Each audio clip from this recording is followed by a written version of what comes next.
국민의힘 전당대회가 가장 현안입니다. 왜냐? 집권 여당의 전당대회이기도 하고 또 막장으로 치닫고 있어서 보는 재미가 있기도 하지만 여러 이슈들, 자책 폭로들이 나오면서 이건 심각한데 라는 얘기도 있습니다. 어제 CBS 토론을 보면 나경원 의원이 한동훈 후보가 법무부 장관일 때 왜 이재명 대표를 구속을 제대로 못 시켰냐라고 얘기를 합니다. 한 후보가 이거 좀 빙의해서 해야 돼. 네. 아니 법무부 장관이 야당 대표 구속시키는 사람입니까? 요 말은 사실 맞는 말이에요. 그러다 나온 말인데 아니 나경원 후보는 본인이 패스트트랙으로 이 기소될 때 저한테 공소 취소를 부탁한 적이 있으시죠? 제가 거기에 그럴 수 없다고 말씀드렸죠. 그런 식으로 구체적 사안에 개입할 수 없다고 그랬습니다. 나경원 후보가 사적으로라기보다 일단 물밑으로 공소 취소해줘라고 얘기한 게 들통이 났어요. 그래서 나경원 후보가 그 다음에 페이스북에 우리 당의 최대 위험은 한동훈 후보의 입이다라고 얘기했습니다. 일단 나경원 후보 사적으로 공소 취소해줘라고 법무부 장관에게 직접 얘기한 거잖아요. 이거 수사 받아야 됩니까? 수사까지는 객관적으로 받는다 하더라도 처벌이 될까 싶어요. 그러니까 한동훈 후보 자체도 그러고 나경원 후보 자체도 그러는데 이게 이제 상습적으로 이루어졌다면 그리고 이게 이루어졌다면 수사를 당연히 받아야죠. 이거 엄청난 일이에요. 불법적 행위죠. 예. 만약에 법무부 장관한테 공소를 취소해 주세요. 공소 취소라는 건 검찰에 영향력을 끼쳐서 기소 독점주의인데. 그렇죠. 법무부 장관이 기소하는 거 아니잖아요. 네. 근데 이제 어차피 검찰의 기소권을 다 가지고 있는데 그런데 법무부 장관은 구체적 사건에 대해서는 검찰총장만 지휘할 수 있지만 어쨌든 검사의 인사. 네. 그다음에 이 수사에 사물을- 대해서는 관여할 수 없다. 예. 그러니까 이제 나경원 후보 자체가 판사 출신이잖아요. 그러니까 법률을 모르시는 분이 아닌데 어떻게 이런 얘기를 했을까라고 생각을 해봤더니 이거는 이 공소 취소의 문제 전에 이재명 야당 대표에 대해서 왜 구속을 못 시켰냐 예. 이 책임 없냐라는 묻는 건데 그것도 ABC가 틀려요. 그러면 법무부 장관이 이재명 대표 정치적으로 구속시키려고 그 자리에 있습니까? 그러니까 이런 어떤 정쟁거리를 본인이 폭로해 버렸어요. 그러니까 국민의힘이나 윤석열 정부나 그리고 한동훈 당시 법무부 장관 모두가 합세해서 민주당 야당 대표인 이재명 대표를 정치적으로 수사를 해서 구속을 시키려고 노력했구나 라는 것이잖아요. 그러네. 굉장히 부적절한 것이고 민주당에서는 이걸 이의주시하고 있는 것이에요.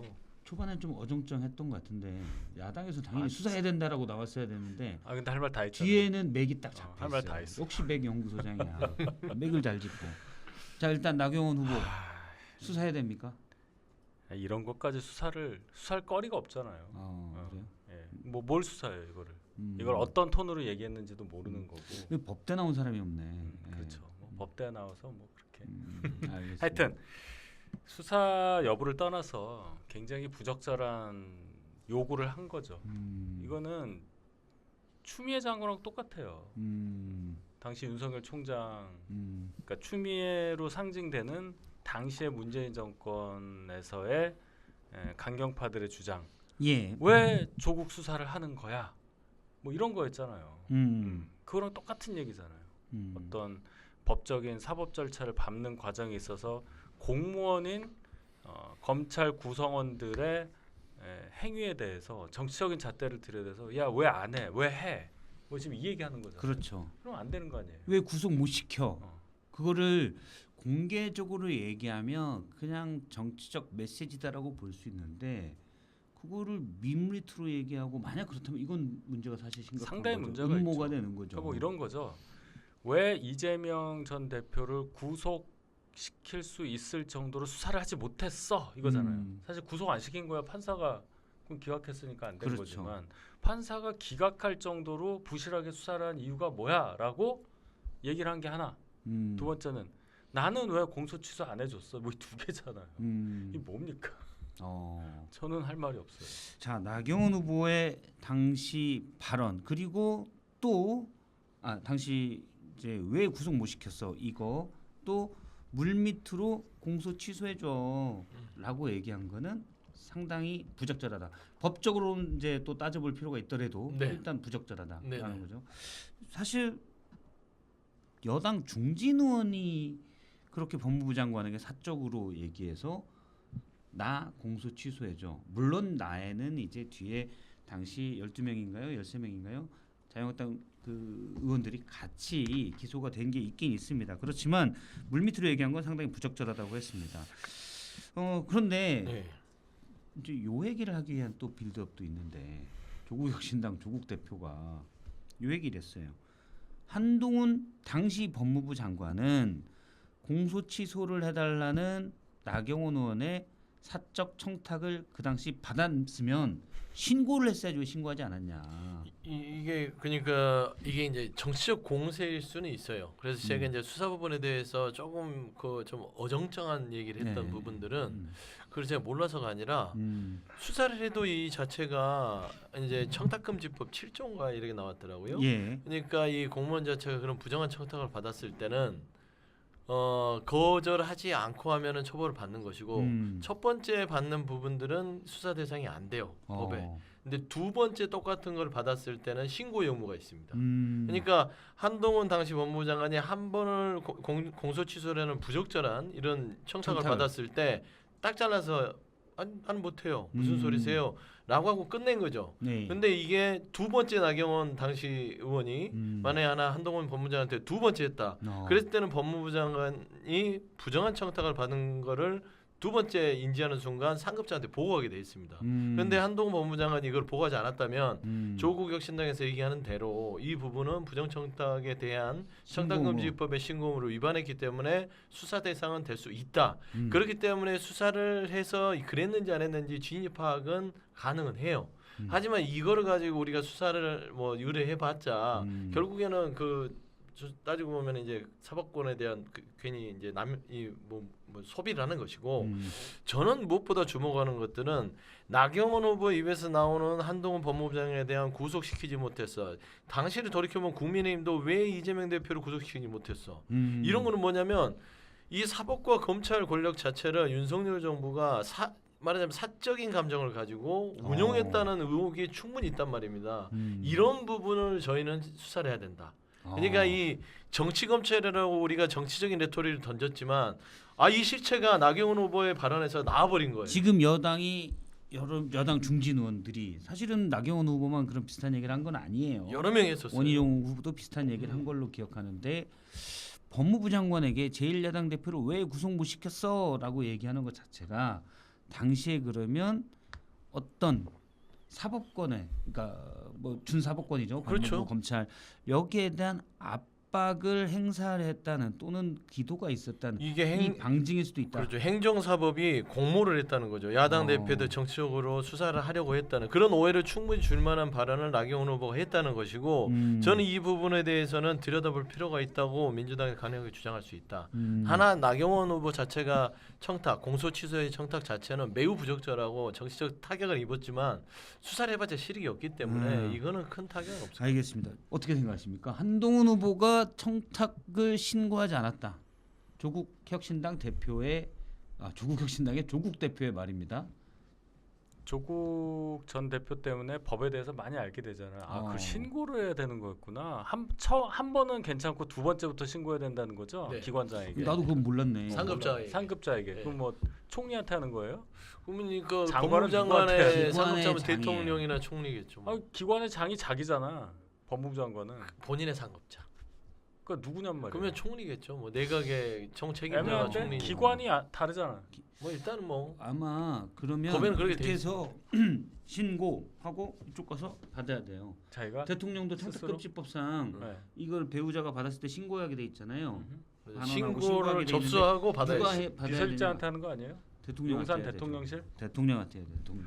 하여튼 비서실장실에 대통령이 소속된 건 아니잖아요. 그래서 대통령이 본인한테 해야 돼요. 그 왼손으로 주고 오른손으로 받아야 그러니까 돼요. 법이 법에 대한 해석까지 해주세요. 그럼 조국 전 대표는 형소법 관련해서 뭐 권위자라면서요.